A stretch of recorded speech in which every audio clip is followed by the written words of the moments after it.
Welcome back to our channel. সবাইকে স্বাগত জানাচ্ছি আজকের এপিসোডে। আজকের এপিসোড খুবই রোমাঞ্চকর হতে চলেছে। আজকে আপনারা শুনবেন কালো গোলাপের দ্বিতীয় পর্ব এবং অন্তিম পর্ব। তো চলুন গল্পটি শুরু করা যাক। শুরু হতে চলেছে কালো গোলাপের দ্বিতীয় পর্ব এবং অন্তিম পর্ব। গল্প পাঠে সন্দীপ।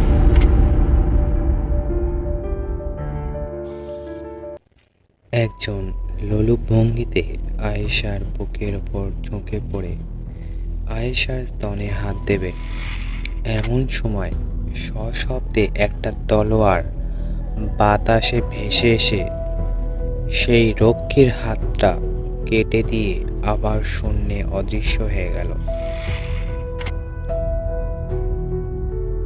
বাকি রক্ষীরা উঠে হাতে তরবারি ধরে এদিক ওদিকে ছুটতে লাগলো। সেই তরবারি আবারও দৃশ্যমান হয়ে প্রচণ্ড গতিতে প্রায় উড়ে উড়ে রক্ষীদের হাত থেকে মাথা কেটে আলাদা করে আয়েশার সামনে এসে মাটিতে গেঁথে সোজা হয়ে রইল। আয়েশা উঠে তলোয়ারের সামনে হাঁটু গেড়ে বসে কৃতজ্ঞতা প্রকাশ করল। তলোয়ারের পাশেই একটা আলোর ঝলকানি, তারপর একজন বৃদ্ধ ব্যক্তির উদয়।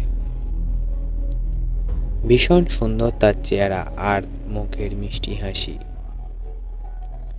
আয়েশা একটু ঘাবড়ে যেতেই বৃদ্ধ মিষ্টি সে বলল, তোমার মতো সাহসী মেয়ের মুখে আতঙ্কের ছাপ বেমানান না আয়েশা।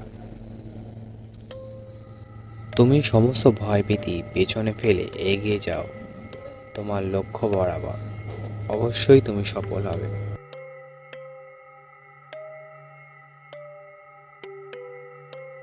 আয়েশা কাঁপা কাঁপা কণ্ঠে বলল, কিন্তু আপনি কে দাদু?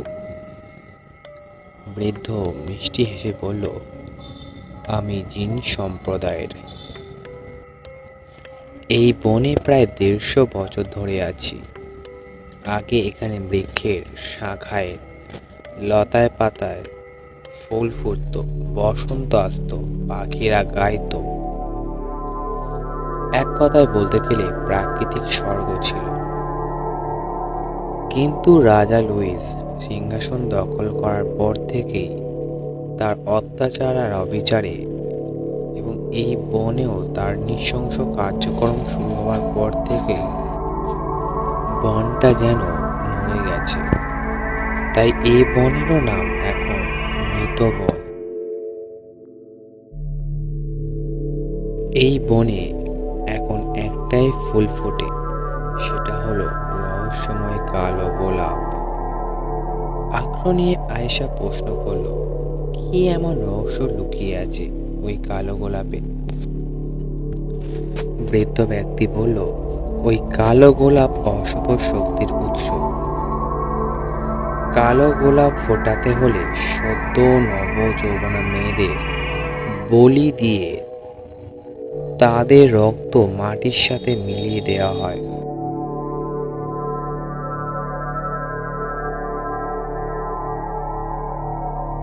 তারপর সেখানে ধীরে ধীরে বেড়ে ওঠে কালো গোলাপের গাছ। কিন্তু বলি দেবার আগে রাজা লুইস ওই মেয়েদের দেহ ভোগ করে, তারপর গাছের সাথে বেঁধে তীর মেরে ফেলে মাটিতে শুয়ে বলি দিয়ে দেহগুলো ওখানেই মাটি চাপা দিয়ে দেয়। কালো গোলাপে এক ধরনের মহাশক্তিশালী মধু হয়, যা খেলে যৌন শক্তি শতগুণ বৃদ্ধি পায়, এবং ওই মধু খেয়েই রাজা লুইস এত মেয়েদের দেহ ভোগ করে। আর কালো গোলাপের ফুলের নির্যাস পৃথিবীর সবচেয়ে ভয়ঙ্কর বিষ, যে বিষ তীরের মাথায় মাখিয়ে শত্রুদের অনায়াসে ঘায়েল করতে পারে। এর জন্যই রাজা লুইসের সাথে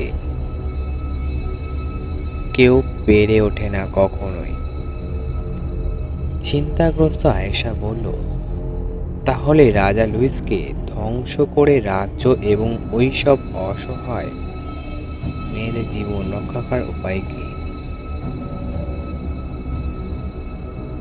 মাটিতে গেঁথে থাকা তলোয়ারটি টেনে তুলে আয়েশার হাতে দিল সেই জিন বৃদ্ধ,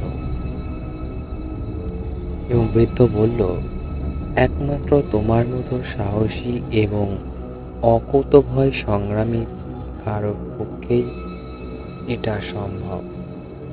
এই তলোয়ারের বিশেষ একটা গুণ রয়েছে। অশুভ শক্তি এই তলোয়ারের আঘাতে ঘায়েল হয়ে যায়। এটা যত্ন করে রেখো। আর হ্যাঁ, তলোয়ারের প্রয়োজন হলেই স্মরণ করা মাত্র সে দৃশ্যমান হবে। তাছাড়া ওই তলোয়ারটি অদৃশ্য হয়ে থাকবে। কথা শেষ হতে না হতেই তলোয়ার আয়েশার হাতেই অদৃশ্য হয়ে গেল। জিন বৃদ্ধ আয়েশার মাথায় হাত বুলিয়ে বলল, নির্ভয়ে এগিয়ে যাও। বিশেষ প্রয়োজনে আমি নিজে থেকেই তোমার পাশে গিয়ে দাঁড়াবো। কথা শেষেই বৃদ্ধ অদৃশ্য হয়ে গেল।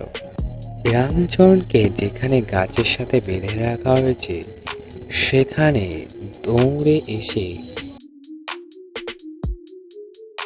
রামচরণকে মুক্ত করল আয়েশা। আয়েশা মায়াপরীকে ডাকতেই সামনে দৃশ্যমান হলো জল জলে সোনালী প্রজাপতি। আয়েশা বলল, মায়াপরী, হাতের সময় খুবই কম, রাত গভীর হচ্ছে, যত দ্রুত সম্ভব আমাদের সেখানে নিয়ে চলো যেখানে আমার বাবাকে আটকে রাখা হয়েছে। সোনালী প্রজাপতি সোনালী আলো ছড়িয়ে উড়ে চলেছে, আর আয়েশা ও রামচরণ পেছন পেছন এগিয়ে যাচ্ছে তাকে অনুসরণ করে। হঠাৎই পেছন থেকে রামচরণ আয়েশার হাত টেনে ধরতেই আয়েশা ঘুরে দাঁড়ালো।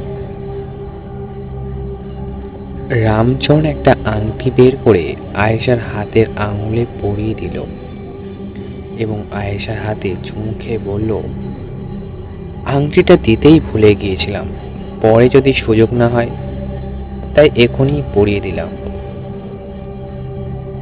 আয়েশা মিষ্টি হেসে রামচরণের বুকে জড়িয়ে বলল, কেন হবে না সুযোগ? আমাদের যে জীবনের অনেকটা পথ পাড়ি দেওয়া এখনো বাকি আছে। আবারও দুজন হাঁটতে শুরু করলো। এদিকে রাত গভীর হবার সঙ্গে সঙ্গে রাজা লুইস নারীর দেহভোগের নেশায় মুক্ত হয়ে উঠেছে তার প্রাসাদের কক্ষে। মিতু নামের একটি 16 বছর বয়সী মেয়ে আজ তার শিকার। ভীষণ ভয়ে পালঙ্কের এক কোণায় গুটিসুটি মেরে বসে কাঁদছে, আর হাত জোর করে বারবার তাকে তার মা বাবার কাছে ফিরিয়ে দেবার কাকুতি মিনতি করছে। কিন্তু মিতুর চোখের জল রাজার হৃদয় ছুঁতে পারল না। রাজা কক্ষে ঢুকে দরজা বন্ধ করে পালঙ্কে এসে বসল। জোর করে মিতুকে টেনে এনে কোলের ওপর বসিয়ে মিতুর ঘাড়ে বুকে হাত বুলাতে লাগলো। মিতু রাজার হাত পা ধরে কান্না করে বলল, আমাকে ছেড়ে দিন দয়া করে। আমি আপনার মেয়ের মতো। আপনি বিয়ে করলে এতদিনে হয়তো আমার বয়সী আপনারও একটা মেয়ে থাকতো। এই কথা শুনে রাজা লুইস ভীষণ রেগে গিয়ে তরবারি হাতে নিয়ে বলল, হয়তো আমার সাথে রাত কাটাবি, নয়তো এই তরবারি এক কোপে তোর ঘাত থেকে মাথা আলাদা করা হবে এক্ষুনি। বল কোনটা চাস? মিতু কান্না জড়িত কণ্ঠে বলল, মহারাজ, একটা মেয়ের কাছে তার ইজ্জত জীবনের চেয়েও মূল্যবান। আপনি না হয় আমার ঘাত থেকে মাথা আলাদা করে ফেলুন, তবে তাই হবে। রাজা লুইস এই কথাটি বলল। মিতু চোখ বন্ধ করে মনে মনে সৃষ্টিকর্তার নাম জপতে লাগলো। রাজা তরবারি উঁচু করে ধরেই মৃত্যুর ঘাড়ে কোপ মারবে, এমন সময় দরজায় লাগাতার কড়া নাড়ার শব্দ। রাজা এগিয়ে গিয়ে দরজা খুলতেই একজন সৈন্য বলল, মহারাজ, মৃত বোনের সেই রাতের অদৃশ্য দেয়াল পার করে কেউ যেন ঢুকে পড়েছে। আর যারা সেই দেয়াল পার করতে পেরেছে তারা নিঃসন্দেহে শক্তিশালী, এবং বনে কিছু রক্ষীদেরও তারা হত্যা করেছে। সুতরাং বিষয়টি হালকা হিসেবে নেওয়া উচিত নয় কিছুতেই। রাজা লুইসের কপালে চিন্তার রেখা ফুটে উঠল। দেরি না করেই রাজার সৈন্যদের নিয়ে ছুটল মৃত বনের উদ্দেশ্যে। এদিকে আয়েশা ও রামচরণ এসে পড়েছে সেই কালো গোলাপের বাগানের কাছে। রামচরণের হাত শক্ত করে ধরে আয়েশা বলল, নিশ্চয়ই বাবা পুনরায় এই কালো গোলাপের কাছে এসেছিল, এবং বাবাকে বন্দি করে রাখার রহস্য এই কালো গোলাপেই আছে। তাই আমাকে কালো গোলাপের কাছে যেতেই হবে। আমার কিছু হবে না। আমি ফিরে না আসা পর্যন্ত আপনি দয়া করে নিজের খেয়াল রাখবেন। রামচরণ আয়েশাকে বুকে টেনে কপাল চুমু খেয়ে বিদায় দিল।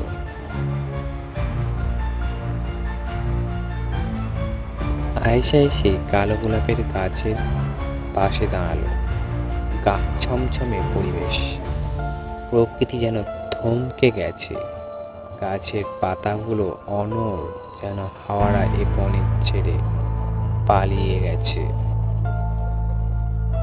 আয়েশা মনে মনে সৃষ্টিকর্তার সাহায্য প্রার্থনা করে একবার রামচরণের দিকে তাকিয়ে তারপর কালো গোলাপ স্পর্শ করতে চোখের পলকে গোলাপ গাছের কালো গোলাপগুলো ভয়ঙ্কর কালো সাপ হয়ে আয়েশাকে জড়িয়ে পাশেই ঘাসের ভিতর থেকে একটা সুড়ঙ্গের মুখ খুলে গেল।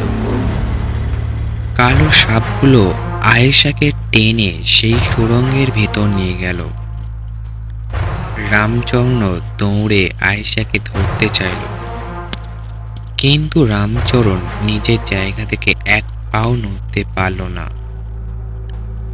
চোখের পলকে সেই সুড়ঙ্গের মুখটা আবার বন্ধ হয়ে গেল।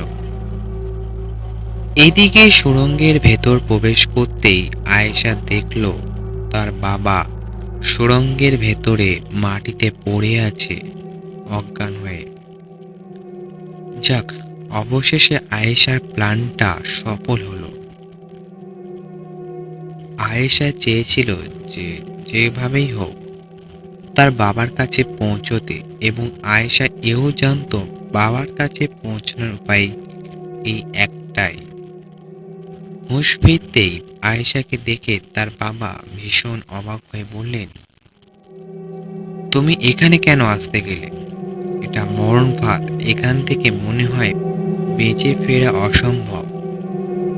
আয়েশা বলল, বাবা, তুমি একদম ভয় করো না, আমাদের সঙ্গে সৃষ্টিকর্তার আশীর্বাদ রয়েছে। বাবা, তোমার মনে হয় মনে নেই, আমার সঙ্গে আছে মায়াপরী। মায়ের মৃত্যুর পর যখন একদিন তার কবরের পাশে বসে কাঁদছিলাম,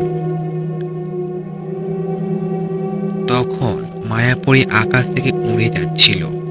আমাকে কাঁদতে দেখে সে নিচে নেমে আসে।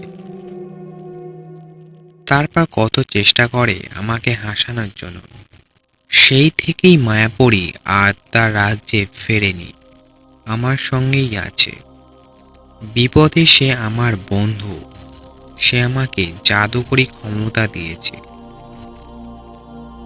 বর্তমান পৃথিবী অত্যাচারীদের দখলে বাবা, এখানে বাঁচতে হলে লড়াই করে বাঁচতে হয়।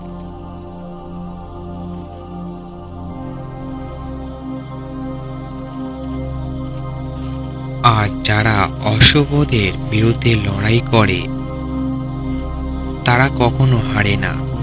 অত্যাচারীদের অত্যাচার যত সহ্য করবে মানুষ, অত্যাচারীদের অত্যাচার ততই বাড়তে থাকবে। তাই চুপ করে না থেকে লড়তেই হবে তাদের বিরুদ্ধে। আসার পথে জঙ্গলে এক বৃদ্ধ জিন আমার জীবন বাঁচিয়েছে। কেন জানো?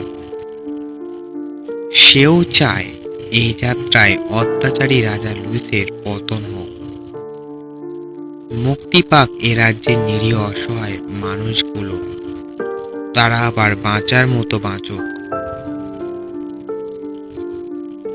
রামচরণ আমাদের পাশের গ্রামের ছেলে, আমার জীবন সঙ্গী। সেও জানে রাজা লুইস কতটা ভয়ঙ্কর, এবং রামচরণ আমার পাশে আছে এই জন্য যে আমি ভুল কিছু করছি না।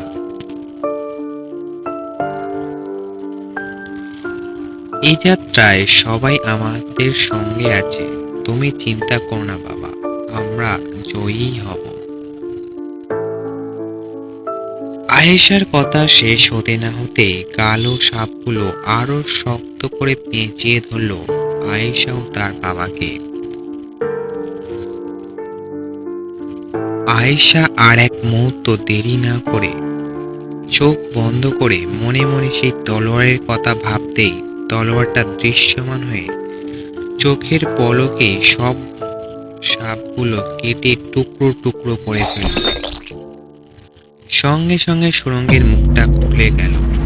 আয়েশা তার বাবাকে ধরে সুড়ঙ্গের মুখের কাছে এসে দাঁড়াতেই রামচরণ এগিয়ে এসে আয়েশা ও তার বাবাকে টেনে উপরে তুলল। ইতিমধ্যে রাজা লুইস ও তার সেনা সদস্য নিয়ে এসে উপস্থিত। আয়েশাদের দেখে সৈন্যদের হুকুম করল খতম করার জন্য। রাজার নির্দেশ পাওয়া মাত্র সৈন্যরা শত শত তীর ছুড়ল আয়েশা ও রামচরণকে উদ্দেশ্য করে। রামচরণ বলল, আয়েশা, তোমার আঙুলে যে আংটিটা পরিয়ে দিয়েছিলাম সেই আংটিতে একবার ঘষা দাও জলদি। আয়েশা একটিবারও দেরি না করে জলদি সেই আংটিতে ঘষা দিতে আয়েশা, রামচরণ ও আয়েশার বাবার চারপাশে এক অদৃশ্য দেয়াল খাড়া হয়ে গেল। তীরগুলো এসে সেই দেয়ালে লেগে মাটিতে পড়তে লাগলো, কাউকে আর ছুঁতে পারল না। কিন্তু রাজা লুইসের কাছে রয়েছে আরো এক মারাত্মক শক্তিশালী তীর। রাজা লুইস সেই তীর ছুঁড়ে মারতে অদৃশ্য দেয়াল ভেদ করে তীর এসে ঢুকলো রামচরণের বুকে। সঙ্গে সঙ্গে রামচরণ মারতে লুটিয়ে পড়ল। প্রচন্ড যন্ত্রণায় ছটফট করতে লাগলো সে। আয়েশা এদিকে প্রায় দিশেহারা হয়ে পড়ল।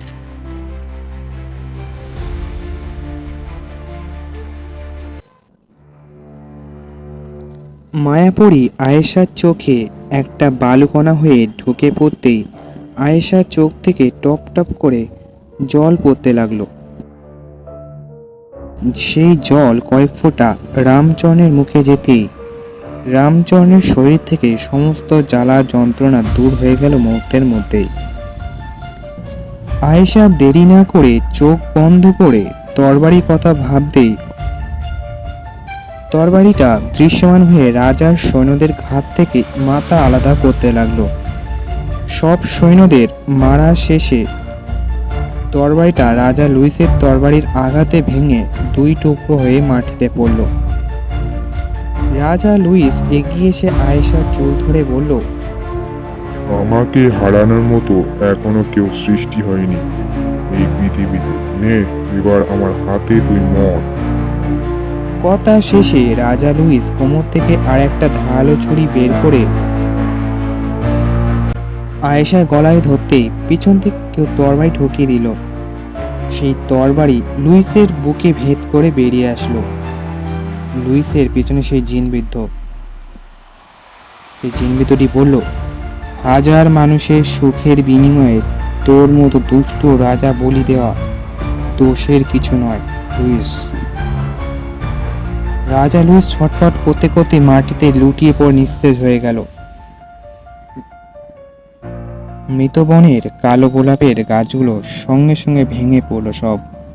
গোলাপের রং ধীরে ধীরে লাল রঙের হতে লাগলো। মৃত বনে আবার পাখিদের আনাগোনা কোলাহল। মৃত বন যেন প্রাণ ফিরে পেল। রাজ্যের প্রজারাও খুশি হয়ে আয়েশাকেই রাজ্য পরিচালনার দায়িত্ব দিল। তারপর থেকেই বসন্তের মতোই রঙিন হয়ে উঠতে লাগলো এই রাজ্য। কালো গোলাপের অধ্যায় শেষে এখন শোক ও শান্তিতে ভরপুর রাজ্যের লোকজনের চোখের মনি এখন আয়েশা। আর আয়েশার বুদ্ধি বিচক্ষণতায় রাজ্যের প্রতিটি মানুষ ভয়হীন, চিন্তাহীন এবং শান্তির জীবনযাপন করতে লাগলো। গল্পটি এখানেই শেষ হলো।